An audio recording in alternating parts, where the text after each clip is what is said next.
नमस्कार दोस्तों, the press time के सभी दर्शकों को नमस्कार मेरा। मैं भी आपको ले आया हूँ सीकर जिले की विधानसभा खंडेला क्षेत्र में। जो हमारे साथ में आईपीएस अधिकारी हैं वो सेवानिवृत्त हो चुके हैं और अभी चुनावी क्षेत्र में कम से कम भी नहीं तो 4-5 साल से जनता की अच्छी सेवा कर रहे हैं। आज हम मिलेंगे द प्रेस टाइम के माध्यम से, रामदेव जी खेरवा साहब हैं उनसे, और राजनीतिक के मुद्दों पर हम कुछ बातचीत भी करेंगे। अभी हमारे साथ में हैं रामदेव जी खेरवा साहब। सर, द प्रेस टाइम के ऊपर बहुत बहुत आपका हार्दिक अभिनंदन। थैंक यू सुभाष जी, शुक्रिया सर। क्योंकि अभी खंडेला क्षेत्र के अंदर बीजेपी से आप चुनाव लड़ रहे हैं और आपकी जो मेहनत है वो भी काफी रंग ला रही है। प्रत्येक गांव के अंदर आपके पोस्टर लग चुके हैं, प्रत्येक गांव में जागरूक एक नेता के रूप में आपको देखा जा रहा है। सर, जो खंडेला क्षेत्र की राजनीति है, क्योंकि आपने आईपीएस रहते हुए काफी सेवा की है और अभी खंडेला क्षेत्र की जनता की भी 5 साल से सेवा कर रहे हैं, तो इसके बारे में हमें कुछ बताना चाहेंगे। हमारे जो दर्शक हैं बहुत इच्छुक हैं आपको जानने के लिए, आपके विचार जो हैं वो जानने के लिए। देखिए सुभाष जी, मैं रिटायरमेंट के बाद में जनता की सेवा में लगा हुआ हूँ। पहले भी मैं सर्विसेज के दौरान भी जनता की सेवा के लिए पूरा मैं ख्याल रखता था और जितने मैं अपने लिमिट्स में और अपने कानून कायदे के हिसाब से पुलिस सेवा के दौरान भी मैंने गरीब की और आम आदमी की बहुत सेवा करी है। बहुत मुस्तैदी से मैंने विभाग के प्रति भी पूरी संवेदनशीलता के काम साथ में काम किया।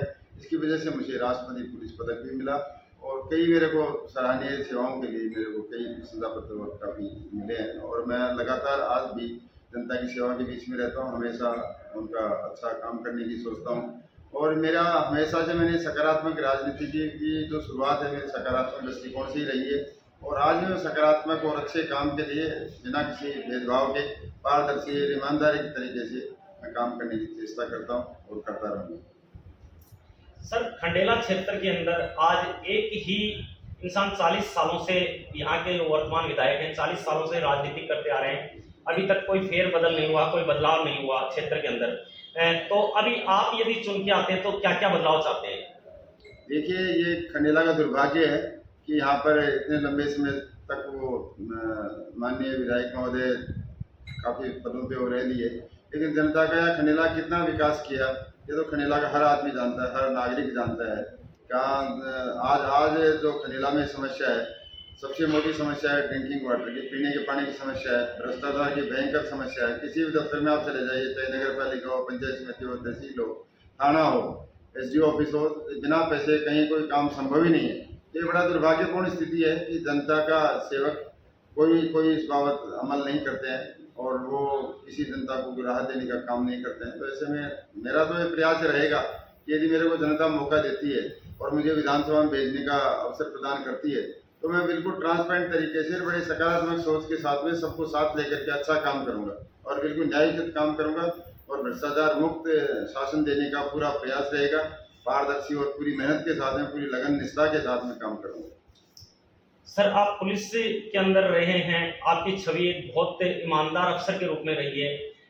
जो जनता एक आपका चेहरा देखना चाहती है कि हम विधायक के रूप में देखना चाहेंगे, तो अभी बीजेपी से जो है रामदेव जी खेरवा साहब हैं, वही हमारे बीच में आए। क्योंकि जनता के अंदर मैंने भी काफ़ी गांव-गांव में अभी हमारी जो टीम है वो ग्राउंड रिपोर्ट कर रही है और हर लोगों तक पहुंच रही है कि किसका कितना क्या भाव है, तो उसके बारे में कुछ बताना चाहिए। एक कांवट की जनता का एक जो अभी 15-16 पंचायतें हैं वो नीम का थाना जिले में जाना चाहती है, नवनियुक्त जिला जो बना है उसमें जाना चाहती हैं। तो क्या आप विधायक बन के आते हैं तो आपका प्रयत्न रहेगा कि जो 15 पंचायतें हैं वो नीम का थाना जिले के अंदर सम्मिलित हो? निश्चित रूप से हमने 14-15 पंचायत जो भी नीम का थाना में जाने की इच्छुक थी और नीम का थाना जिले से जिनकी दूरियां बहुत कम थी, तो राज्य सरकार ने जो तय किया था उस नॉर्म्स के हिसाब से वो जानी चाहिए थी। जनता भी वहाँ की चाह रही थी, क्षेत्र के नज़दीकी के हिसाब से वो जाना चाहते थे। हमने खूब संघर्ष भी किया, प्रत्येक पंचायत में गए, सब जगह ऊपर भी गए, सीएम साहब के पास भी गए, रेवेन्यू मिनिस्टर के पास भी गए और जो कमेटी थी उसके पास में हम लोग गए। लेकिन यहाँ के स्थानीय विधायक की हठधर्मिता की वजह से और उनके एरोगेंस की वजह से कि ये नहीं होना तो नहीं होना, तो बस वो दृष्टिकोण रखते हुए उन्होंने नहीं होने दिया। तो ये तो दुर्भाग्य है हमारा और वहाँ के क्षेत्र की जनता सभी का कि ये काम अब तक हो जाना चाहिए था, जो नहीं हुआ। मैं तो ये आश्वस्त कर सकता हूँ कि यदि मुझे मौका मिला विधानसभा में पहुंचने का तो मैं पुरजोर प्रयास करूंगा, और हर स्थिति में समय की सीमा तो मैं नहीं बांध सकता, लेकिन हर स्थिति में इसको कामयाब करेंगे कि ये नीम का तना के साथ में जो ये पंचायत जो नज़दीकी के दृष्टिकोण से और सुविधाओं के दृष्टिकोण से चाहते हैं कि नीम का तना हम जाएं, वो जाएंगी, और उसके साथ ही उनका आगे का सफर एक होगा। सर कांवड़ की जनता वर्तमान विधायक हैं उनसे बहुत नाराज चल रही है। जैसे कांवड़ के अंदर अभी साफ सफाई की जो ग्राम पंचायत मीना सैनी है, मैंने उनसे भी बात करने की कोशिश की। बहुत जगह गंदगी फैल रही है, दुनिया भर का कचरा पड़ा है, गायें हैं वो पॉलीथीन खा रही हैं, गायों की मृत्यु हो रही है। वहां से जो पुलिस स्टेशन पुलिस चौकी थी वो थोड़ी थाने के अंदर आती थी, अंडर आती थी, 8 किलोमीटर की महज दूरी थी। आज उसको जो पुलिस चौकी थी उसको खंडेला थाने के अंदर दे दिया गया है। ये भी एक कहीं ना कहीं दुर्भाग्य है जनता का। देखिए, साफ सफाई का तो आलम यह है कि ग्राम पंचायत को भी करना चाहिए और प्रशासन को भी देखना चाहिए। फिर बीच में अतिक्रमण भी हटा, अतिक्रमण के दौरान भी टूट फूट हुई, मलबा पड़ा, आज भी सड़कों में बिखरा पड़ा है, सड़कें सारी अस्त व्यस्त पड़ी हैं। तो वहाँ पर पशुओं का भी और वैसे भी आम जनता का जीना और वहाँ घूमना फिरना मूवमेंट सब जगह बाधित हो रहा है। लेकिन ये तो उनका दृष्टिकोण है, नहीं कर रहे हैं, तो ये दुर्भाग्यपूर्ण स्थिति में कह सकता हूँ। रही बात चौकी की, चौकी चूंकि जिले के हिसाब से इन्होंने कांवड़ को खंडेला में रख लिया और सीकर जिले के साथ रख लिया, तो विधायक महोदय को चाहिए था कि कांवड़ बहुत बड़ा कस्बा है, चौकी बहुत पुरानी चौकी है। जब हम छोटे छोटे बच्चे थे तभी भी जब हम स्टेशन में जाते थे कांवड़ पे, वो चौकी चला करती थी, आज भी चल रही है चौकी के रूप में। तो चौकी के रूप में चौकी को थाना क्रमांकित किया जा सकता था, करवाया जा सकता था।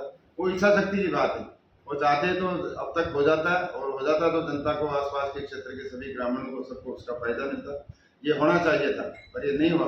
सर आप विधायक बन के आते हैं, हम भी, हमारी टीम भी मनोकामना कर रही है कि चलो आप विधायक बने, हमारी सबकी शुभकामनाएं हैं आपके साथ में।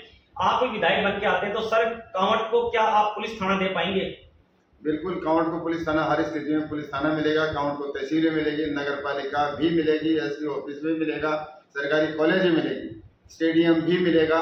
ये सारी चीजें तहसील और एसडीओ ऑफिस होने के साथ साथ सारी चीजें बन जाती हैं, बन जाने चाहिए, अब तक भी बन जानी चाहिए थी। वहाँ का पोटेंशियल कस्बा है, बहुत बड़ा कस्बा, आसपास का काफी एरिया से अटैच है, उससे प्रभावित है, तो ऐसे में बनना चाहिए था। तो मैं तो यही कमिटमेंट कर सकता हूँ भविष्य के लिए कि ये चीज होगी।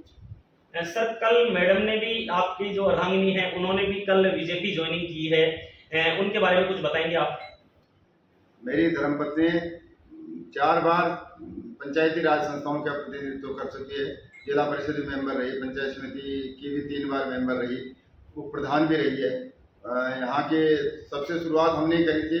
यहाँ के जो सम्मानीय विधायक हैं महादेव सिंह जी, उनकी धर्मपत्नी जी को 1995 में हमने अच्छे वोटों से हराया था।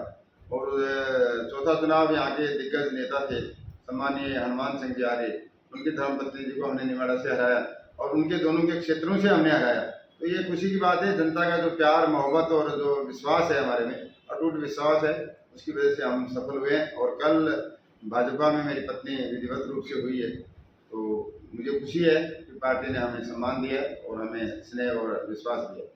एक सर 16 तारीख से आपकी जो एक सभाएं शुरू हो रही हैं, क्योंकि जन जन तक आपकी आवाज पहुंचे, जन जन की आवाज आप तक पहुंचे, जनता आपको अभी हर हाल में यानी विधायक के रूप में देखना चाहती है। अभी आप चौकड़ी से शुरुआत कर रहे हैं, तो उनको कुछ कहना चाहेंगे, कुछ संदेश देना चाहेंगे चौकड़ी की आसपास की जो जितनी भी पंचायतें जुड़ी हुई है? देखिए, तो हम दिनांक 16 तारीख को 11 बजे ग्राम चौकड़ी में आसपास की 9 अन्य पंचायतों को, कुल मिला के 10 पंचायतों के जनप्रतिनिधियों और साथ में जनता के बीच में, कार्यकर्ताओं के बीच में संवाद करेंगे। वहाँ की क्या समस्याएं हैं, किस तरह से उनका निदान किया जा सकता है, उनका निश्चित रूप से निदान करने की कोशिश करेंगे। एक रूपरेखा बनाएंगे, क्योंकि 2 महीने बाद में 3 महीने बाद में चुनाव है, चुनावों के बाद में भी सारी चीज़ें करेंगे जो अभी तत्काल होने वाली हैं, तत्काल करने की कोशिश करेंगे। उस क्षेत्र की सबसे मोटी समस्या जो पहले मैं अर्ज कर चुका हूँ, जिले में जाने के, नीम का तना जिले में जाने के, उसके लिए हम एक संकल्प लेंगे कि ये चीज़ हम निश्चित रूप से करेंगे। जब भी हमारे सरकार में हमारी भागीदारी बनेगी या होगी तो हम जरूर करेंगे। सबसे मोटी समस्या वहाँ पर जो दूसरी है ड्रिंकिंग वाटर की है, पीने के पानी की समस्या है, और फ्लोराइड की बहुत समस्या है। पानी भी वो जो पानी उपलब्ध है वो भी शुद्ध नहीं है, फ्लोराइड की वजह से कुबड़ापन और कई अन्य बीमारियों का ग्रसित हो जाते हैं। तो फ्लोराइड ज़्यादा है सर। हाँ जी, प्रोवाइड हो जाए। एक सर जैसे अभी आप विधायक बन के आते हैं तो कंप्लीट 5 साल जनता को देंगे या कुछ और भी कार्य में लगाएंगे? नहीं, 5 साल हम जनता को ही देंगे, जनता के लिए बने हैं, जनता ही बनाएगी, जनता के लिए ही बनेंगे हम, तो दिन रात जनता के लिए काम करेंगे। मैं तो ये कहता हूँ कि एक नई लाइन खींचेंगे हम, आने वाला वक्त भी देखेगा, आने वाला जो भी कोई हमारा तो सक्सेसर होगा वो भी ये सोचेगा समझेगा कि ये लाइन है, तो इस लाइन को आगे बढ़ाने की वो कोशिश करेगा, हम कोशिश करेंगे हमारी लाइन को हम बहुत आगे तक ले जाएं, तो हम अच्छा काम करेंगे, जनता के विश्वास में हम खड़े उतरने का 100% कार्य करेंगे। बिल्कुल, अभी आप देख रहे थे डेप्रेस्टम के माध्यम से हमारे साथ में रामदेव जी खेरवा थे, वो हमारे साथ में जुड़े हुए थे। बहुत अच्छी बातें बताई है क्योंकि वो अभी जनता की सेवा करना चाहते हैं, क्योंकि पुलिस महकमे में रहते हुए भी काफ़ी उन्होंने देश की सेवा के लिए भी और प्रदेश की सेवा के लिए भी तत्परता तैयार रहे हैं वो, और अभी जनता की सेवा के लिए 5 साल वो बिल्कुल तत्परता ग्राउंड पे रहेंगे और जनता की अच्छी सेवा करेंगे। बीजेपी के अंदर एक नया चेहरा निकल के आ रहा है, बहुत ही उभरता हुआ चेहरा है। आप उनको सहयोग भी कर सकते हैं, उनके जो जगह जगह पोस्टर लगे हैं, उनके जो फॉलोअर्स हैं, उनके जो ट्विटर अकाउंट हैं, उनके ऊपर भी आप उनको फॉलो कर सकते हैं, फेसबुक अकाउंट पे भी उनको फॉलो कर सकते हैं। उनको जितना आप चाहें उतना फॉलो कर सकते हैं। देख रहे हैं द प्रेस टाइम के माध्यम से, चैनल को लाइक शेयर सब्सक्राइब करें। जय हिंद, जय भारत, जय जवान, जय किसान।